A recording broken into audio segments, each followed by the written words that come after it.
Senator Dante Marcoleta, magandang morning! Si Ka Jerry at si Ka Tunying po ito. Magandang umaga, Mr. Taberna at Mr. Baha. Kumusta po? Kayo po ba nakatulog ng maayos? Napakasarap ng tulog ko, naiga. Talaga? Ano kaya dahilan? Ba't masarap ang tulog ang sarap nyo? ng tulog nyo ngayon, kagabi? So, kahit pa paano ay naipakikilala natin, ay paliliwanag natin na palagi na lang tayong nakapakit sa batas pagka sinasabi natin ng mga katwiran. Opo, tama po yun. Kailangan teka muna, ito, yung puntahan ko kaagad yung binanggit ni Senator Erwin Tulfo. Ito viral ngayon, Dante, Senator Marcoleta, na basahin mga... Babasahin ko, sabi niya dito ay, hindi po batas ang pinag-uusapan. Wala tayong pakialam sa batas na yan. Ayan, Sometimes, you have to bend the law. Sometimes you have to bend the law to be able to please the people. Tama ba yun? Nung narinig niyo po ba yun, di ba kayo natumba sa upuan niyo? Mabuti na lang wala ako nung sinabi niya Ganun po. Wala ako nun. Pumanik muna ako dahil marami akong pipirmahan. Tapos bumalik din ako. Kaya pala, no? Kayo, anong reaction nyo doon sa mga pahayag na yon, Senator? Maling-mali naman yun. Hindi ba palagi nating sinasabi, no one is above the law. Kaya nga nandun kami para gumawa ng batas kung yung ginawa naming batas, isasantabi natin at kinakailangan mauna munang mapaligaya natin kung sino man ang gustong lumigaya at kahit na ibaluktutin natin ang batas, wala naman sa katwiran niya. At manggaling pa sa isang mambabatas yung mga ganong salita, Dante. Nakakalungkot nga yun kung bakit niya nasambit yun. Mukhang ang pinagmulan niyan yung pinagtalunan din ninyo ni Secretary Boying Rimulya tungkol do sa kay Restituto sa restitution, yung pagsosoli ng kung ano man ang pakipaliwanag nyo nga, Senator, bilang isa ring abogado, magaling na abogado. Pwede ho ba yun na magsoli na? Halimbawa, kami ni Combatchero, may dapat na isoli dahil meron kaming kinuha. Isoli na kaagad kahit wala pang kaso at hindi na kami makakasuhan. Kung halimbawa yun ang sinasabi kasi ng batas, bakit naman hindi natin sundan? Kaya kanina yung panimulang salita ko, yung pag nangangatwiran ako, palaging nasa batas. Ang totoo niya, nung pumunta siya sa Senado na kung saan itatalaka yung kaso ng Diskaya, yung aplikasyon niya, inamin niya na sa akin, yung pasensya ka na nga niya. Ang gulo-gulo kasi na yung nangyayari. O sige, kanyo, total, nandito na ako. Nasaan ba sila? Kausapin ko nga rito. Nagkausap sila At bukas, sabi niya gano'n, pumunta kayo sa opisina para sa gano'n, mapasok kayo sa proseso, sabi niya gano'n.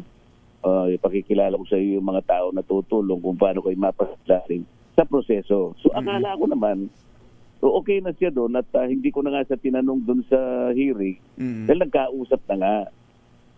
So, pagkatapos, iba na naman ang pagdating ng pangalawang hearing, iba na naman yung kanyang sinasabi na kinakailangan, pagsoli na naman.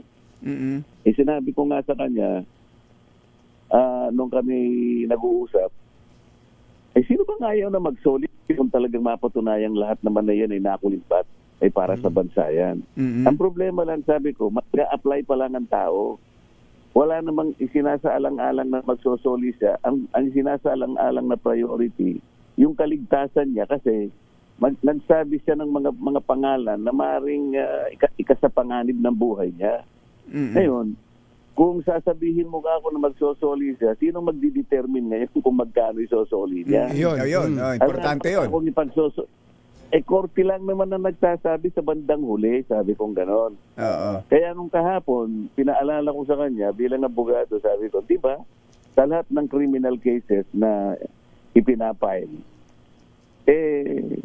naka-institute impliedly yung civil liability. Ibig sabihin, palaging nandun yun. Kasi pag natapos na yung kaso, kukwentahin, pumasa siya dun sa pamantayan ng Witness Protection Program, natulungan niya Estado na identify lahat yung mga sangkot, lahat ng kawatan, malalaking isda. So di nakatulong siya ngayon. Libre na siya sa criminal prosecution. Kaya lang, doon sa civil liability, hindi siya malilibre doon kapag nakwenta ng korte na marami siyang pananagutang sibil. So makabalik ng korte ngayon sa kanya yun. Klaro po ba 'yon nung nakausap niyo po ba yung mga Diskaya dati nung kayo po ang chairman ng Blue Ribbon Committee?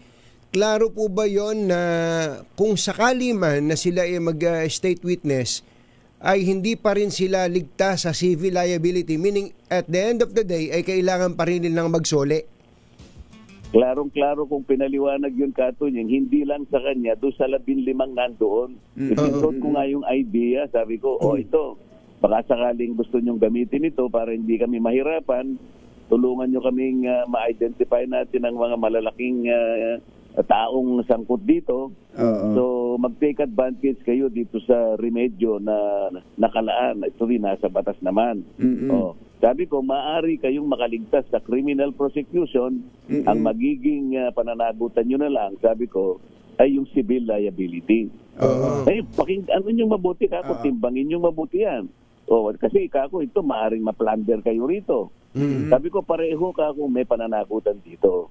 Kahit nabalikan pa nila yung nakarang hearing, lalong-lalo na sinabi niyo yun. Hearing. Opo. Pero pinaliwanag kung mabuti ito. Pero yun ay kung magko-qualify sila o sino man sa kanila na maging state witness, kasi hindi naman porket gusto mong mag-state witness, pwede na. No. Pinaliwanag ko kasi may mga requisites doon. Kinakailangan mag-qualify kayo. Ngayon, pagka nag-qualify kayo, sabi kong gano'n, panagutan ninyo na kayo na naging state witness na. Habang state witness ka na kasi, Jerry, Katunying, ay kailangan yung undertaking mo sa ilalim nung pananagutan mo bilang isang state witness, ay talagang panagutan mo hanggang sa may panalo nyo yung kaso. Kasi kapag meron kang hindi pinanagot, halimbawa, hindi mo na pagtibay yung nauna mong sinabi. Kasi isa sa requirement, kinakailangan yung mga ebidensya mo magtutugma doon sa iyong testimony. Kasi yung testimony should be, sabi niya ganyan, supported in material points. Ngayon, hindi mo magawa yon, pwede kang i-discharge as a state witness. Ang daming remedyo ng Estado, hindi naman siya po proteksyonan.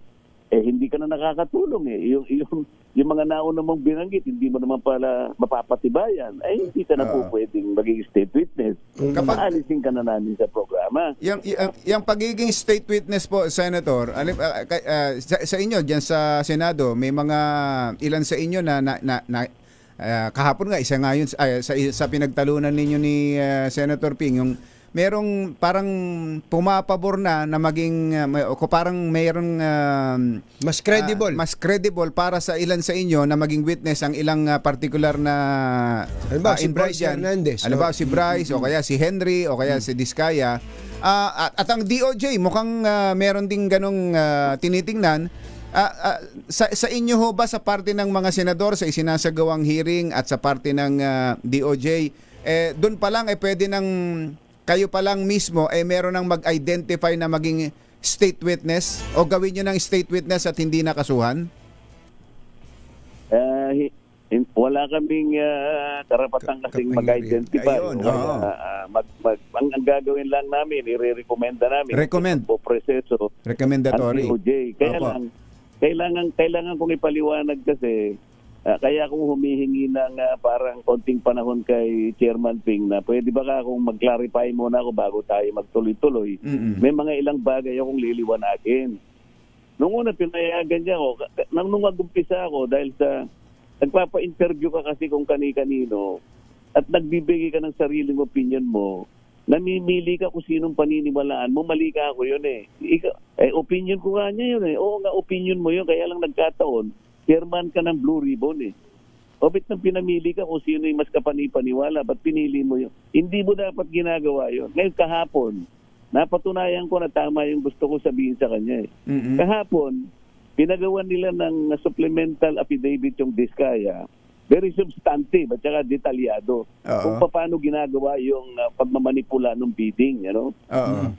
O sabi ko, paano ngayon yan? Akala ko pa hindi mo pinaniniwalaan yan. Abay, kanya ngayon, he appears to be more believable. O, tingnan mo ako. Paiba-iba ka eh. Noong kanina pa sinasabi ko na sa'yo na huwag kang gagawa ng ganito. Yung opinion naman niya, hindi raw cast into sa stone. Kaya nga ako, huwag kang gagawa ng opinion eh. Ako baka ako, nung ako chairman, nagpa-interview ako tungkol sa mga bagay na ganyan. Pero ang dami kong gustong i-clarify, kaya kami nag-away, hindi niya ako pinaraan. Pero Senator, gusto ko lang balikan yung tungkol dun sa kay Restituto, ano? Kasi maraming naaliw kay Restitution ngayon eh. Kasi ang point doon, pwede bang magsauli or i-require yung pagsasauli before or after? Ang sabi ni Secretary Boying Rimulya, pwede naman before or after, pero ang sabi niyo hindi, after na. After o at a later date. Kanina nag-uusap kami ni Jerry dito habang commercial. Paano nga kaya kung pwede namang before? Sabihin ni Diskaya, o sige, magsoli tayo ng tig 1,000.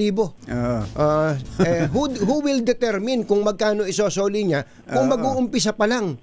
Yun na nga eh. Yun.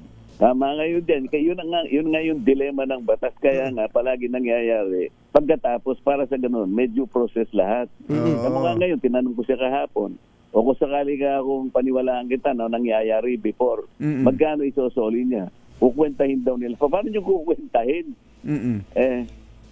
Kayo ba yung nakalagay sa batas para kumuwenta? Wala nga nakalagay na requisite eh.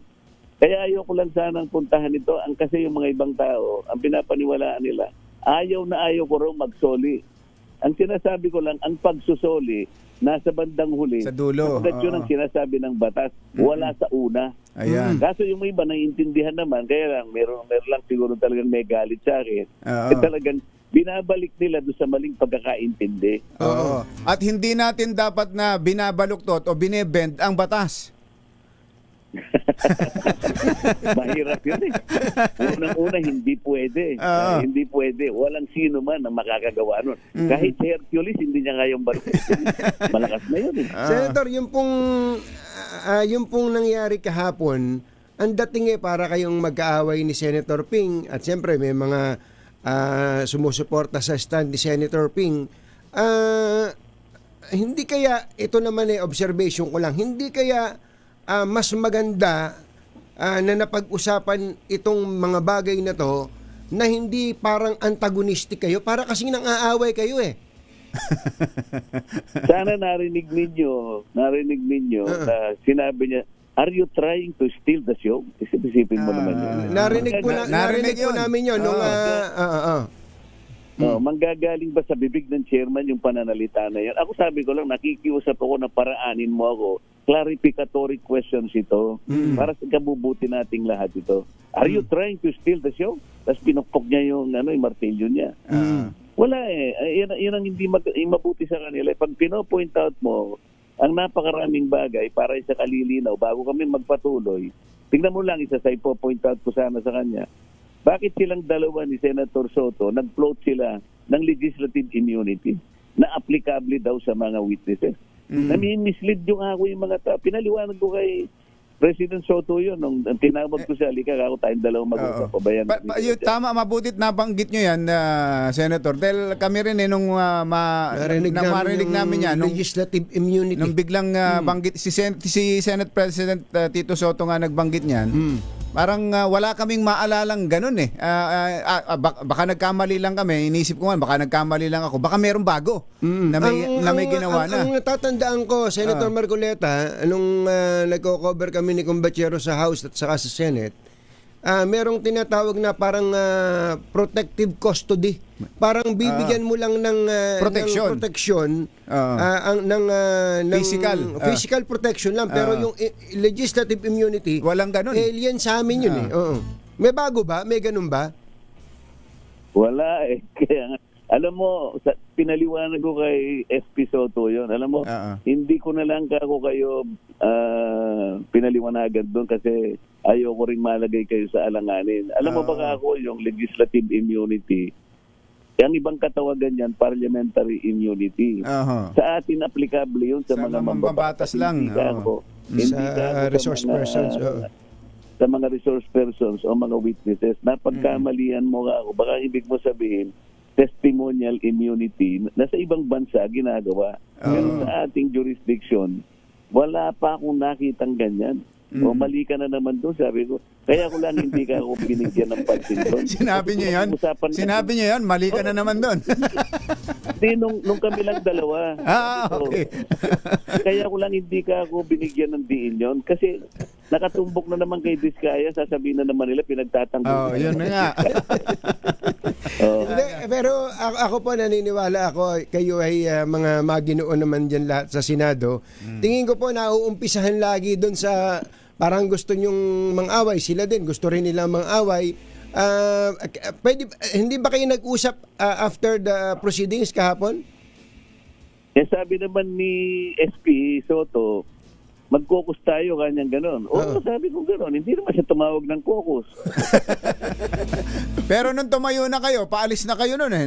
Nakita ko eh. Nakita pa kayo sa camera eh. Nung pagkatapos nung pumukpok ng Gavel si Senator Ping eh.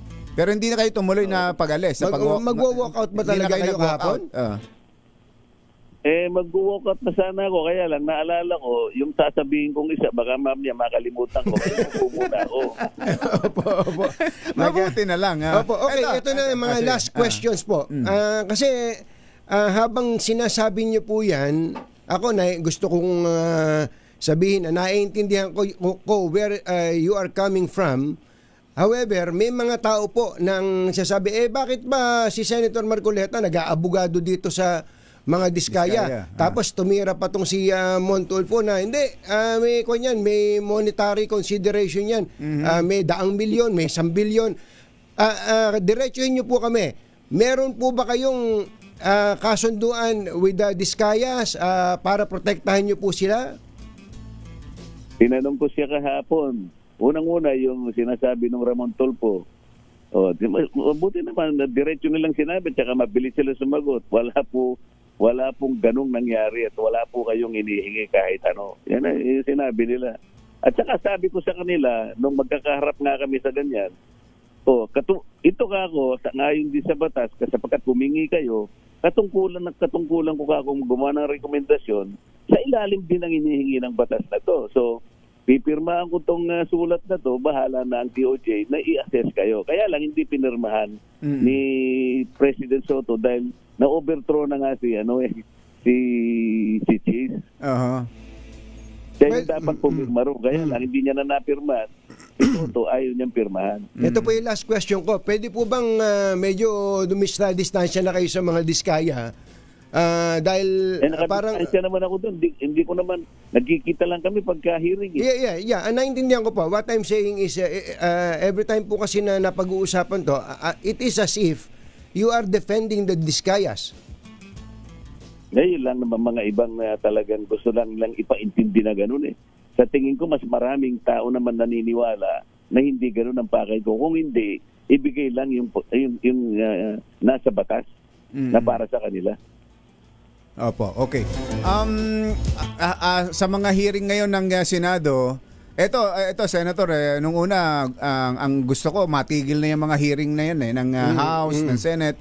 Pero ang dami kong napupulot Ang dami kong natututunan at ang dami ang ating mga kababayan, revelations ang daming mga nalalaman tungkol sa mga pangyayari kaysa sa hihintayin lang natin kung ano yung mga sasabihin sa ICC. Hindi, ICI.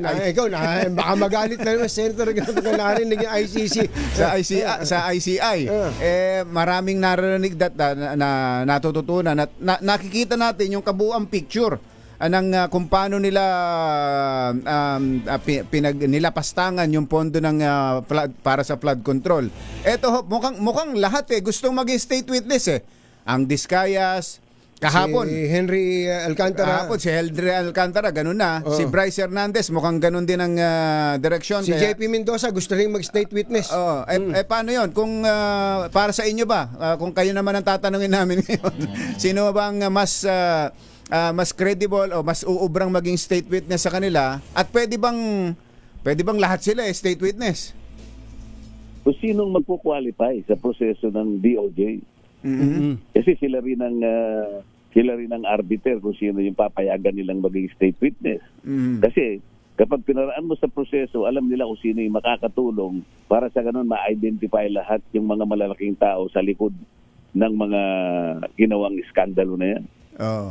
Sa inyong, kayo, hindi naman kayo na ang chairman, so pwede kayong magbigay ng opinion para sa inyo. Sino? Hindi. Ako palaging ganun na sinasabi ko. Kailangan pailalim kayo doon sa requirement ng batas, dumaan kayo sa proseso, at pagka pumasa kayo sa proseso, ibig sabihin yan, kayo ay makakatulong para sa ganun, mailaban ninyo yung kaso na yan laban doon sa malalaking isda. Opo. Okay. Yun ang kinakailangan. Kung sino man ang pumasa ron at magagamit, yun. Kung hindi naman lahat kakailanganin sa kung isa o dalawa, kaya nga pwede na. Hindi niya nakakailanganin yung iba kasi kung pare-pareho lang naman yung testimony. Kaya pipiliin kung sino talaga yung matibay ang kanilang mga ebidensya para sa ganoon mag-progress yung kaso kung meron mang dapat kasuhan. Lalo na yung mga malalaking isda. Sa tingin po ba ninyo, meron pang mas malaking isda kaysa sa kanila do sa level nila na yan? Nasa DPWH, sa mga contractors? Meron naman na siyempre.